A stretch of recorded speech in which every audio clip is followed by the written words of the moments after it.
Okay.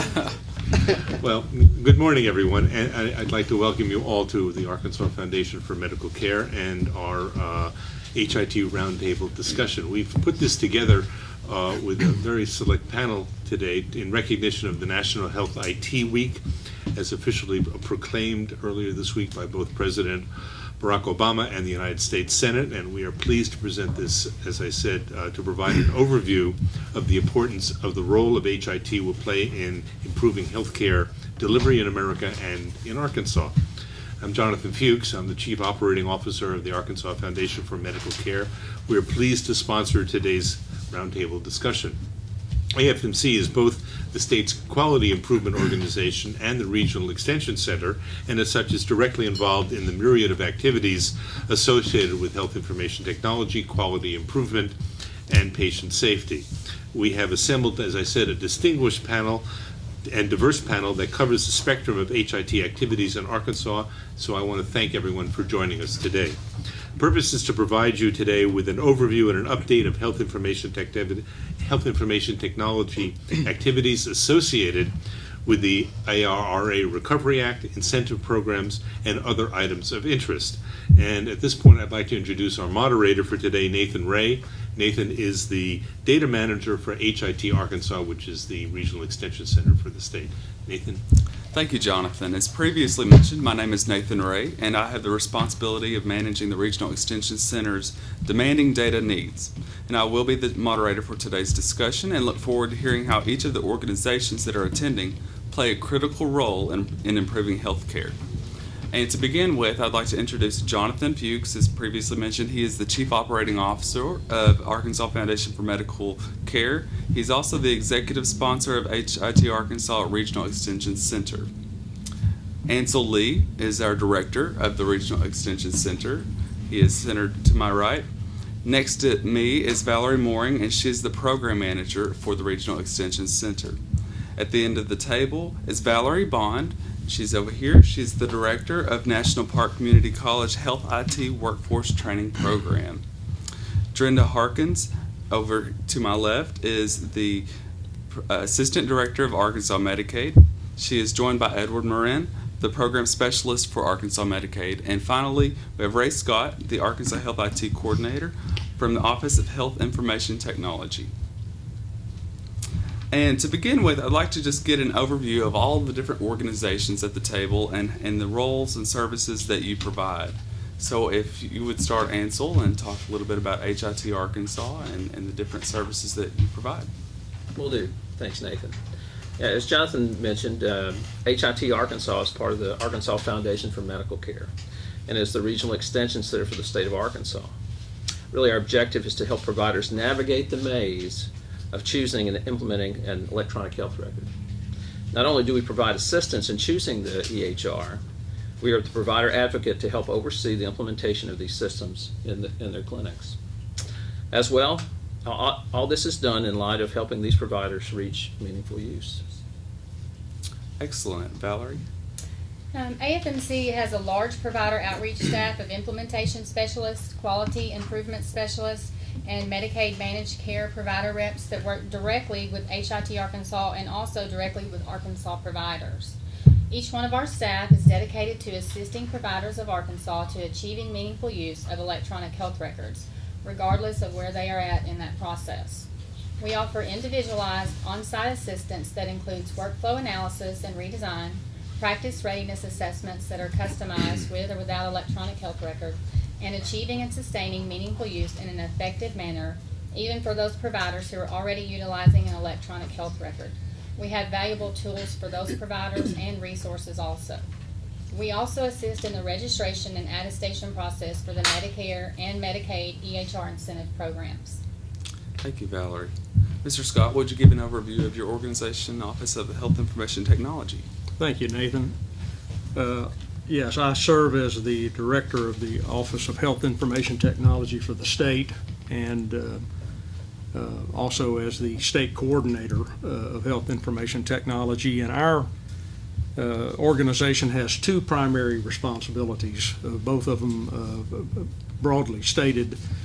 Job one is to develop a an infrastructure, if you will, to link electronically the healthcare marketplace in Arkansas, specifically, at least in the initial phase, physicians' offices, labs, hospitals, and pharmacies, for the purpose of moving health information through a private and secure network, which in Arkansas is called SHARE, the State Health Alliance for Records Exchange.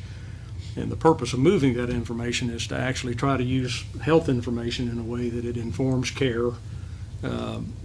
We like to describe it as trying to make sure that the right information is where it needs to be, when it needs to be, for the purpose that it needs to be there. And again, that's specifically for the purpose of informing care. So that's job one, is to help build this infrastructure for the health information exchange. Job two is really to do what I call connect the dots of the healthcare, the pieces of the healthcare puzzle in Arkansas. As we all know and can appreciate, there are an infinite number of healthcare locations, healthcare providers, and healthcare organizations, most of whom have all made independent decisions about how they want to use health information technology. So what we lack at this point is an ability for all of these different entities to actually connect to one another in a way that we move and use that information in a meaningful way. And that's those are the two primary jobs we have. Great. Thank you, Mr. Scott. Ms. Harkins, would you give an overview of your organization? Thank you, Nathan. This November, we will begin offering incentive payments to eligible Arkansas Medicaid providers to assist them in converting their patients' health records to electronic form. The conversion can be costly and time-consuming for providers, but the federal government has taken measures to ensure that they receive financial and implementation assistance so they can accomplish this soon to be as efficiently as possible. An eligible provider is a physician, a nurse practitioner, a certified nurse midwife, a dentist, a physician assistant who works in a federally qualified health clinic or rural health clinic and who has a 30% Medicaid patient volume. These providers can receive, can receive up to $63,000 in incentive payments over a 6-year period for converting to electronic health records. Eligible hospitals with at least 10% Medicaid patient volume and children's hospitals also qualify for incentive payments. These electronic health records will serve as part of the State Health Alliance for SHARE, what Ray was just discussing. And once Medicaid patient records are a part of SHARE, providers across the state will be able to access their patient records quickly. So every time a patient seeks care, no matter where they are in Arkansas, their records will be available at every point of service. Eligible providers and hospitals can begin registering for incentive payments beginning in November. First, they will have to register on the CMS website, and it will be available on November the 7th. Then they have to register on the Arkansas Medical Assistant Provider, or better known as MAPR, and that will be available on November the 8th. Access to both of these registration sites will be available through our Arkansas Medicaid website, and eligible providers and hospitals who meet all the required criteria may begin receiving incentive payments as early as November the 17th. During this time of major reform, we are also looking at re-procuring our Medicaid Management Information Systems, or better known as MMIS, and we also call it the Arkansas Medicaid Enterprise, or the AME. Arkansas has been very fortunate in these 3 projects as far as the Health Information Exchange, the Benefits Exchange, and our AME medical systems, that all of these systems are being developed at the same time. So this has allowed all of our agencies to work together to prevent duplicate efforts. We're in the process of evaluating our core systems response for proposals and hope to award the contract by November 30th. We intend to implement the new AME for testing by October of 2012 and be full-scale operations by October of 2013. Excellent. Thank you. Thank you so much for joining us today. Edward, and I understand you're with Dorinda at the organization. What else do you do in your role? In my role, it's working with everyone here at this table. We've gotten to know each other very well over the past few months, and I would say extremely well over the past month. So basically, our main goal is to get meaningful use, which is not at this stage yet, but at this point, just the AIU, which I'll talk later about, and making sure that we're all on the same page, like Mr. Scott said, is make sure we're all doing the same thing and have the same ideas to help these providers get their provider incentive plan. Great, thank you for joining us today. And Valerie Bond from National Park Community College, would you please give us an overview of your organization? Well, as the provider for workforce training through the HITECH Act, we're the piece that puts all of you together, I hope. The need for qualified workers was indicated to be about 50,000 workers over the next 5 years. So the HITECH Act created Community College Consortium, which provides workforce training in 6 identified roles, and those would be trainer, clinician, practitioner, practice workflow, implementation manager, and technical support and implementation support. These workers will provide the needed expertise for the regional extension centers, the health information exchange, along with hospitals and provider offices. Great, and thank you for making the time to be here today as well. And we just want to extend a big thank you for everyone taking the time to be here for this discussion. And please keep in mind that this is an informal discussion, so feel free to interject any questions that you have along the way. There will be additional time set aside for the audience at the end of today's discussion. And finally, any additional questions may be submitted to our main email address, which is hitarkansas@afmc.org. So to begin the roundtable discussion, in thinking about the big picture, how will electronic health records change the landscape of health care? Go for it. You're the top dog here today. I know you want to. Nathan, I think the best way I have found to try to articulate this is, I think for those of us that have spent a long time working in the healthcare and human services area, we know that information has always been an important part of how we do what we do. But I think what the Health Information Technology Initiative and the HITECH Act specifically has done is it's actually made health information kind of the new currency of the healthcare marketplace.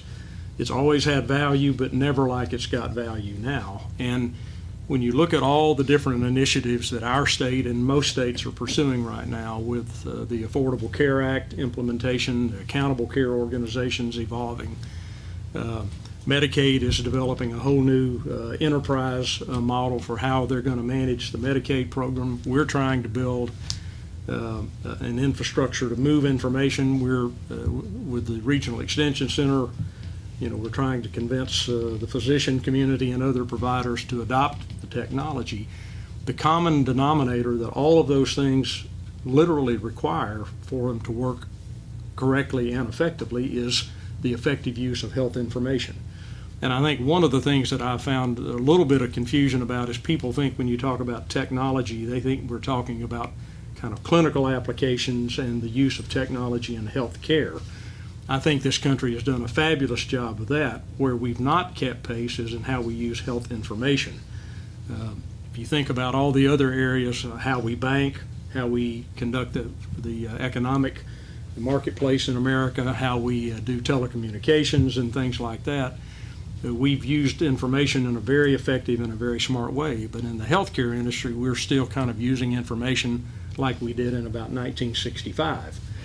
When you talk to the physician community, a lot of times they think electronic transmission of information means fax, which is certainly better than paper, but it's not near what we're trying to accomplish. There are also other issues to consider in this, and that is issues of patient safety, issues of cost, issues of efficiency, and the opportunity to compress all of that so that information is available real time or close to real time, that you can reallocate staff so they're not spending time in terms of chart pulls and wasting time in that regard, to improve the workflows within offices, and at the end of the day to improve the population health of a practice as well as the population health of the community in general, because there are prompts, there are opportunities to eliminate medication errors and other kinds of components that an electronic health record and data transmission can provide. So I think there are this is just an era that is just, we're really on the precipice. Something I don't think it's a precipice that's going down, but a precipice of really great things, because the work that we do at the QIO in terms of the quality improvement and the patient safety within hospitals and within practices, the work that we do in terms of information to providers on behalf of Medicare and Medicaid. All this is going to tie together in the ability to get information to the right person at the right time at the appropriate setting. And I know for Medicaid, right now, we currently just have claims information. So when this all goes into effect, we will have patient data or information. So that's going to help look at managed care, look at, case management, how we apply that throughout the system. So it should reduce cost. As all this information is available, I think you're going to see emerge really the power of the consumer. For the consumer, for the patient to be able to get access to this information, whether it be I'm managing my mother's health care in Amarillo, Texas, or my daughter's health care at the pediatric clinic in Conway. It's going to give us the patients, the consumer, the ability to make these decisions. Mm-hmm. And I think on the provider level, it's really going to help and change the way their workflow and their pricing and taking care of their patients in the office. We've had providers on all different levels of the spectrum, and the ones that have taken the lead, taken the jump early on, they're able to say to other providers, here's how I did it, this peer-to-peer sharing of information. Yes, at first it was a painful process, but now on the back end, I'm able to take better care of my patients in a more effective and efficient manner from that side of things. Absolutely. And Valerie, I understand that your organization helps train students to work in the workflow areas of the healthcare setting that are implementing electronic health record. Right, we have a role that is practice workflow and redesign, so it's going to enable the practices, hospitals, to look at what they've done in the paper world and change to the computerized system in the most efficient manner, and retrain, re-identify job duties, and give everybody that incentive to take the jump for the EHR and know that it can be done, and it's not going to be the end of the world. Absolutely. And we all understand that there are risks involved with transitioning to a newer system, electronic health records, all these different things. So what are some of your common concerns related to health IT that each of you are hearing from providers that you work with? Well, I think what we've heard out in the field is the fear of change. That there's a going where they've always practiced medicine to making this jump to electronification. But as they make this transition, they're seeing the benefit. But it's fear, and the fear of change. I think there's also an issue of the upfront costs. When you look at what it costs for a hospital or a critical access hospital or a small community hospital to implement a hospital-wide EHR, it's a very daunting task. When you look at a small practice, some of these systems, while over time are very manageable from a cost-wise, but the implementation aspects of it, which may put a drain on the workflow initially, which may put a drain in terms of the upfront costs initially, is really fairly imposing. And part of the task that we have collectively, and specifically with the Regional Extension Center, is to help providers in that regard. That's one of the reasons why you have all these incentive payments, both on Medicare and Medicaid, that are available to help kickstart that. In terms of the hospital side, the reasonable cost of an EHR implementation is covered both by Medicare and Medicaid.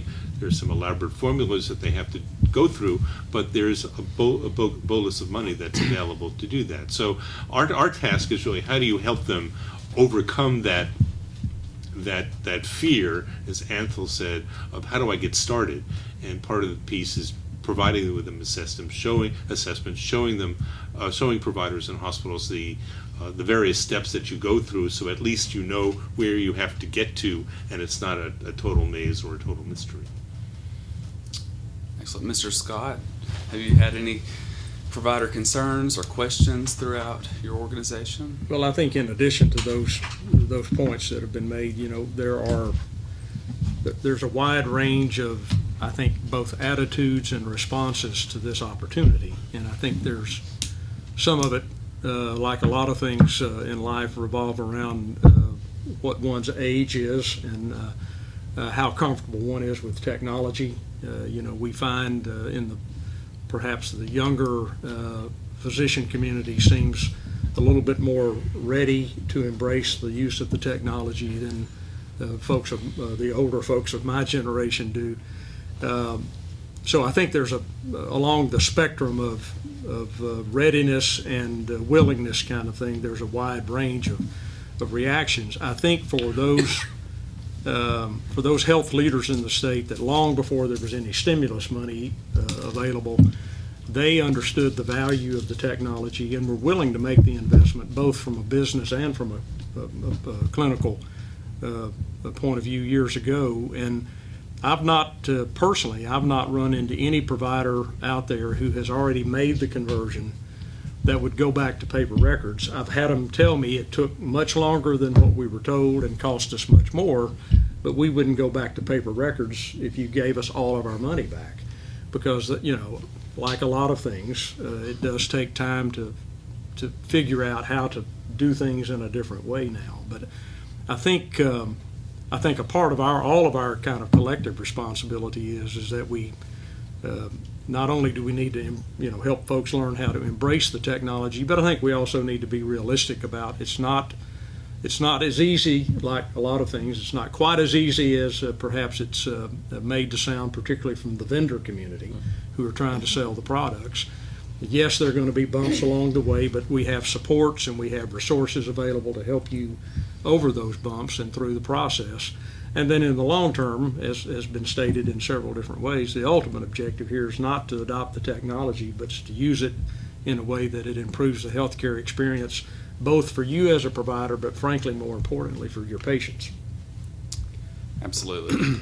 I think by providing adequate training, we can ease the pain a little bit. I know personally, that's what I've heard is we don't get enough training. There's just not enough training. And so by perhaps encouraging clinics to send somebody from their organization through the online training that we provide, it would be another person that could help with training. So I understand that training is a key component. Currently within the state, do we have the resources and the workforce to meet the demands of the electronic health record implementations? No, I don't think we do. I think we're a little bit slower in implementation, and so we haven't seen quite yet the real need for increased workforce. But it's coming with all the providers that you've signed for the incentive program. I think they're going to see that they really need some additional trained workforce to help. And then, like I said, over the next 5 years, there's going to be a deficit of about 50,000 workers is what the estimate is. That's quite a number. And of the 50,000, could you define that? Are they IT clinical? Are they IT tech support? Are they IT software development? I mean, do you have a sense of that? They haven't really broken it down, but I can see that it would be all of those. Didn't mean to answer your question. That's okay. I saw, some of you may have actually seen this, there was an article in Arkansas Business about a week or two ago. Eddie Drilling, who is the Chief Executive Officer of the regional AT&T here, had an article in the Arkansas Business, and he talked about the Bureau of Labor Statistics has actually predicted that for the next decade, for the next 10 years, 7 out of the 10 top jobs that will be in demand are in computers and healthcare, which spells HIT to me. So the point is, I think we are creating a demand that at this point, I said to the Arkansas Development Commission, whom I presented to 2 weeks ago, that I think we're creating a demand that, quite frankly, the state's not really ready to meet. Again, when you look at the accountable care issues and all of the things that all of us are out there working diligently to try to promote and help get adopted. The support that's going to be needed to keep all of this technology working efficiently and effectively is really not there. So Valerie, has got a valid point that the more of that resource that we can train and develop, I don't think we need to worry about whether there's going to be a demand for it. The question is, do we have the supply? Absolutely. So with that in mind, with the increased demand of health information exchange and healthcare improvements, why should patients want their information made available through SHARE, the state's health information exchange? What are the key advantages to having that? I guess you're directing that to me, right? Well, there are many reasons why, but I think when you think about how at least a lot of us, particularly those of us that are managing chronic disease conditions, when you think about the number of different healthcare providers and different healthcare organizations that we encounter and actually have to navigate in order to get the care that we need. One of the things that's been fascinating to me as I've been involved in this now for the last couple of years is there's this kind of a false assumption on the part of the consumers out there that because in so many other aspects of their life, their information follows them. Your debit card, your cell phone, your ability to access your bank accounts online and things like that. There's this kind of assumption that somehow that information magically follows you across all of these different healthcare thresholds, which obviously we know is not the case. So in terms of the points Jonathan made earlier about having information where it's needed, when it's needed, for the purpose that it's needed, particularly to avoid the potential for medical errors, to reduce the incidence of redundant tests. I'm sure some of us have had that experience where you go to the doctor and they say, well, we need to run a lab. And you say, well, I just had one done 4 weeks ago. And they say, well, yeah, but that's not the lab I use, and I don't have readily available those results. And so those kinds of things. There are also other compelling reasons about why, in the event of an emergency, it would be, I think, very important for a healthcare provider in an emergency situation to know more about your medical history. And unless Jonathan and I were comparing cards, unless you happen to carry a card in your wallet that a provider can get access to quickly and timely, and assuming that information is the last time the card was printed is accurate and up to date, other than that, there's not really a good way for providers to actually know things they need to know at very critical points of care. So I think the other issue, Ansel, you talked about is that for those of us that have also tried to help family members navigate the healthcare system, it sure would be, it would make that process a lot not only easier and better, but actually I think make the whole care process much more effective if we knew when we walked in a provider's office that they actually had already had access to and had an opportunity to review what the previous experience had been, or the previous services had been delivered. So the final point I would make is, I guess, the other issue that we hear a lot about is around the whole concern about privacy. And we spend a lot of time every day in the work that we're doing around the health information exchange, trying to make sure that the policies that are put in place and that the infrastructure that's going to be built is extremely secure. And if we can't assure the consumer and the provider community that it is going to be and develop the trust that we need with them, it's not going to be successful. So a lot of people, don't like to talk about the technology, so I just try to describe it as we're going to have a system that's going to be like HIPAA on steroids. It's going to be, frankly, probably more secure and more private than what most experiences are in the healthcare marketplace right now. So those are the kind of the issues, I think, from a consumer point of view that we tend to hear the most about. Excellent. Ansel and Valerie, have you heard anything from providers regarding health information exchange? Any interest or that type of thing? I think there definitely is an interest, but all the fears that you mentioned earlier, it's just helping to educate them, and I think the share brochure has been great starting point to give that information out to the providers and just help alleviate some of those fears. But I think definitely they are excited about it. Valerie, you just reminded me, I was with a group of physicians at one of your summit workshops, Jonathan, and one of the physicians actually said, you know, how can I be assured that when I get on that exchange and I hit send that it's going to be private and secure? And we both publicly and then privately with a follow-up conversation tried to answer it in a way that we gave him the comfort that he needed. The interesting thing that he had not really thought about is that we're probably going to be a much more secure mechanism than when he puts a document on a fax machine and hits send now.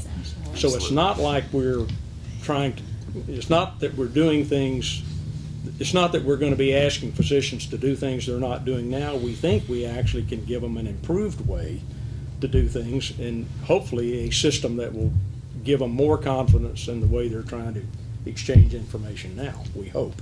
That's the plan. I think just continuity and quality, those are the two words that, you know, why wouldn't you want to use the exchange? Great. Edward, I'd like to transition to you. I have a Medicaid question for you. So from the Medicaid incentive program, what is the difference between attesting to adoption, implementation, and upgrade, and attesting to meaningful use? Well, these have been huge questions, obviously, now that we're going live. And the closer we get, like I said, the more this has become just a big family. And I didn't say it was functional, but I'm saying it's a big family. And the AIU, which is where you refer to as adopt, implement, and upgrade, that is the first step in stage one. So eligible professionals and hospitals who qualify for the incentive payments must attest that they adopt, implement, or upgrade in their first year of participation. When we say the word adopt, what we mean is the provider or the hospital can show evidence of a certified EHR software that has been purchased and installed. Now, implement, we're talking about, refers to the use of the EHR software. In other words, the hospital has to